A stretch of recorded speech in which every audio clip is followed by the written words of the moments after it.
Hey, how's it going? It's Ollie here from E-commerce Freedom.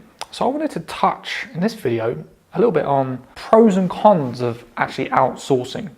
Should you just run your business as a solo entrepreneur and just do everything yourself?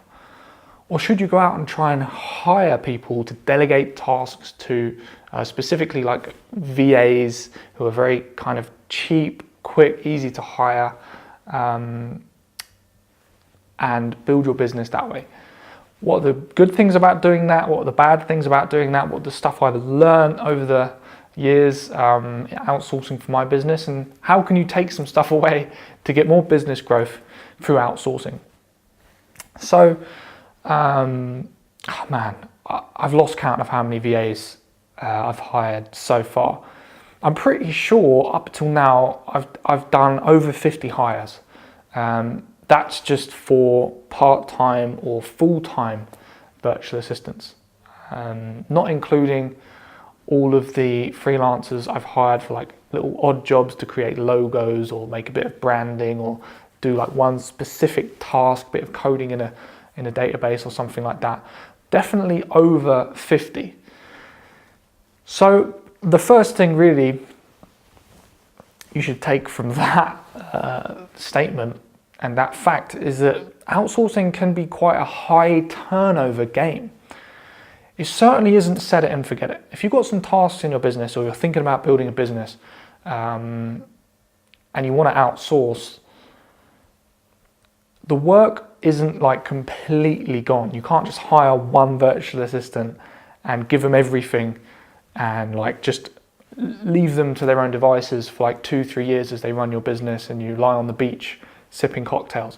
I'd love it if it worked like that. That's certainly how I thought it was going to work, but unfortunately, it's not quite that good.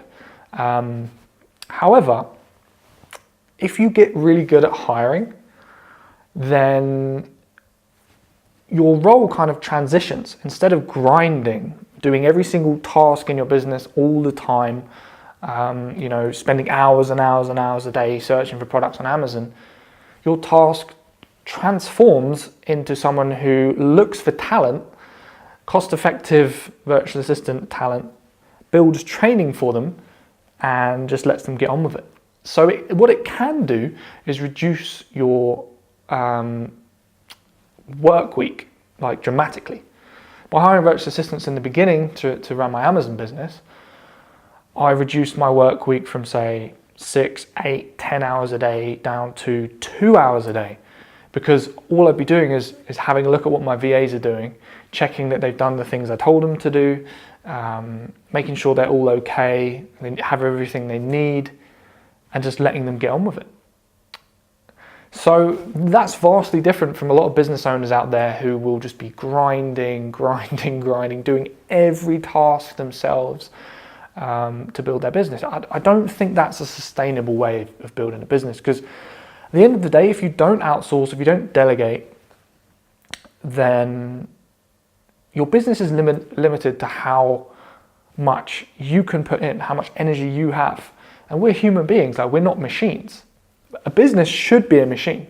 It should have systems, it should have things that happen over and over and over again to generate profit. It should always have products going onto your Amazon account. It should always have marketing happening for those products. You should always be looking for new products, managing your inventory. It should be like a machine, but humans aren't machines. So if it's just you, if you get sick, if you get bored, if you're busy, if you've got other things going on in your life, then you stop putting work into your business and it will start to crumble. Like if you stop putting gas in a car, it will slow down, grind to a halt. So if you are the only energy your business has, it's going to fall apart quicker than you know it. So outsourcing is great because you can pass tasks on to other people and they'll just get on with them for you. In fact, the first virtual assistant I ever hired, he's just a legend. This was back in 2014. Before I even have a profitable business, I decided I wanted a VA. So I was hiring him at a loss just because I thought it'd be so cool to have him help me with any idea that I had when I wanted to, get off the ground. So I was paying him, can't remember how much, $2-3 an hour, which by the way is, if you compare that to what he'd earn in the Philippines, a great wage. It's much more than he'd earn, working in an office there, and he doesn't have to commute and all this stuff. So he's happy with it. And he's been working with me now, that same one VA, for over 2 years. So it just proves if you hire someone awesome, they can work for you forever. But it's not always going to work out like that. And in the beginning, the kind of tasks I'd give to him would be anything that was repetitive, needed doing over and over again. Like those kind of tasks which I knew were going to be a grind and didn't require any skill, so I'd almost be losing out if I was to do them myself. So I'd just pass them to him. So he had to be a little bit of a jack of all trades and just pick up new tasks whenever I gave them to him pretty quickly. And he's like the most reliable person ever, would just go out there. And one of the businesses I was trying to start in the beginning was, I was like a music freelancer. So I used to make music for video games, like I did like a roller coaster ride, music for a roller coaster ride in Dubai. I did a few like RPG games, music. And so in order to get gigs doing that, you have to contact like hundreds of companies and let them know about your services as a composer. So I got him to build up the database of companies and help me contact them. So he'd be sending just emails with a template, a little bit of personalization, and sending all these companies emails. So whilst he was doing that, I could be doing the more important stuff, but like when the company got back to me, I could just send them an email, start chatting, and then try and negotiate some kind of deal if they needed music for a game. So that was my early experience of outsourcing, and kind of kicked everything off. Once you actually have a business, it makes a lot more sense though, because what's going to happen is you're going to have so many tasks that need doing throughout the week. And it's going to get to the point where you have more tasks than you have hours. So if you're doing online arbitrage or importing private labels or anything like that, where you can actually source products, just on the laptop, you should get a VA. I'd recommend as soon as physically possible, because once you've taught them how to do the task, they'll actually get better at it than you will be. Because imagine it's like somebody's 20, 30 hour a week job. They will only be doing one task. They're going to get really, really, really, really good at it, especially if you hire a good person.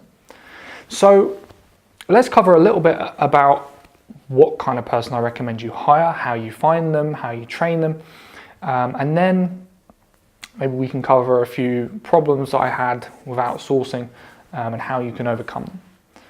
So the easiest way to get started with the hiring process, is to build a task list.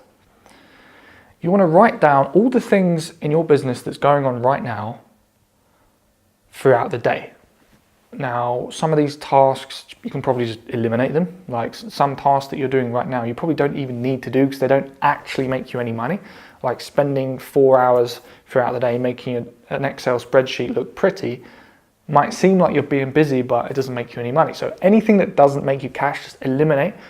Anything that you actually have to do yourself or you really enjoy doing, keep doing that stuff. Everything else can be delegated. So what you can do is from that list of the rest of the tasks that you need, maybe it's product research, inventory management, bookkeeping, whatever it is, the rest of those tasks, you can actually develop them into roles. Now, depending on where your business is right now, it's obviously going to depend. It's going to change how many VAs you need to hire. You could hire one that does everything, or maybe hire one product research person, one inventory management person, one customer service person, one person to reach out to Chinese suppliers. Whatever it is. Once you've broken it all down, you'll get an idea of like the workload, how many people you need to hire. Then once you've got this list, the next thing I recommend you do, which I've been doing recently is working really well, is actually build a job scorecard. So imagine every single time you hire someone, see it as an investment rather than seeing it as like building a team and getting people into your company. Think of it as an investment. So you're going to be paying a few $100s a month for this staff member. You're going to want to see a return on that investment. So in the job scorecard, you can list a few tasks that you want them to do, put in your task list for them, and then put some key performance indicators at the bottom. So this could be things like, we want you to bring in, I don't know, $2,000 worth of revenue from the products that you research. That's, per month. That's one key performance indicator or KPI. Another one could be, I want you to save me 10 hours a week on admin tasks. That's another KPI, right? So put all these things down there. Then what you can do is just go out there and find people who actually can achieve those key performance indicators. People who are capable of doing all the tasks in your job scorecard and the key performance indicators, right? So then when it comes to hiring, when you build the job post, you can just put this scorecard in the job post. So go to somewhere like onlinejobs.ph or somewhere like Upwork.com, or maybe even Fiverr if it's just an odd job that you need like relatively low skilled worker to do. Put the job post on there and you'll probably get tons of applications, especially if it's like a virtual assistant job post. You'll get tons of applications. Have a look for people who've applied and really taken care of proving that they meet all the criteria in your job post, right? This is key. If they can't get this part right, then they're not going to get anything else right ever. So this is like the first kind of step. Choose a few people who you think you should be shortlist, interview them, speak to them, maybe set up a trial shift where like 2 or 3 days they actually carry out the tasks that you want them to do. So it could be find me a load of products, could be organize a spreadsheet, whatever it is, get them to actually do that. And then you can grade them on how good they were. Whoever was most effective, hire them. So this is like the basics of how to start outsourcing. This is the framework I use every time I need a new virtual assistant. But it doesn't always go smoothly. There's always going to be some hiccups. At some point you're going to hire someone who does really, really well for a week or two and amazing application, amazing interview, amazing trial shift. 2 weeks in, they start flaking. They don't reply to messages, they're just not interested in the position anymore. They come up with some weird excuse like 3 of their family members have died or whatever. And it's just obviously a lie. And it looks like they just kind of want to quit. What I've found out through tons of hiring is that you will see a candidate's true colors, not in the interview, not in the trial shift, but 2 to 4 weeks after they've started working for you. They'll put on their best hat, perform as well as they possibly can in the beginning, but they can't sustain it very long if they're not really interested, if their heart's not really in it. And if they, sometimes you'll find that they look for other jobs while they're working for you, which is kind of irritating as well. So I always prepare, especially when I'm hiring like very cheap labor. First 4 weeks is probation period. This is when you see whether someone's really going to work out well for you or not. The only way to get around this is to just pay a lot higher rates and attract a lot higher quality people. Remember, you can hire from all over the world. So pick a rate that suits you. The label will probably reflect what you want to charge. Right now, to build my coaching business, obviously I coach people how to sell on Amazon. I'm hiring locally and I'm paying, more, I don't want to say the rates that I'm charging because it wouldn't be fair on my staff, but it's like more aligned with the full-time pay that you'd expect from a job if you were to apply, in the UK or America. And you attract higher quality people through doing that, educated people with experience and everything. And the probation thing doesn't really apply. But when we're hiring VAs from Philippines and things like that, that's when this stuff comes into place. So that's a way to get your mindset right before you start hiring. That gives you a bit of framework to get going. And I really hope this stuff helps you. So go out there, decide what you can eliminate, outsource from your business, and get hiring some virtual assistants. At the end of the day, if someone's, you're paying a VA $500 a month, they're making your business $1,500 a month. Imagine if you had 5 of them or 10 of them working on your business at once. Think about how things could change. To get started with one, see how it goes. Remember the 4-week probation period thing. I really hope that it works out well for you. So if you're interested in getting started selling on Amazon, you want to know how to get your account set up, how to analyze products to see if it will sell, make you a profit in 60 seconds, and how to send products into your Amazon account, then click the button on the screen to grab my free 4-part fast start guide. This will teach you how to make your first sale on Amazon within 2 weeks, and it's 100% free for you. So go grab that guide, it's my gift, and if you want more videos about how to explode your Amazon business, how to build a business that you can run, that will save you time, enable you to travel, and all that other good stuff, click the subscribe button below, hit the notification button, the bell thing, to get updates of when I release new videos, and I'll catch you very soon.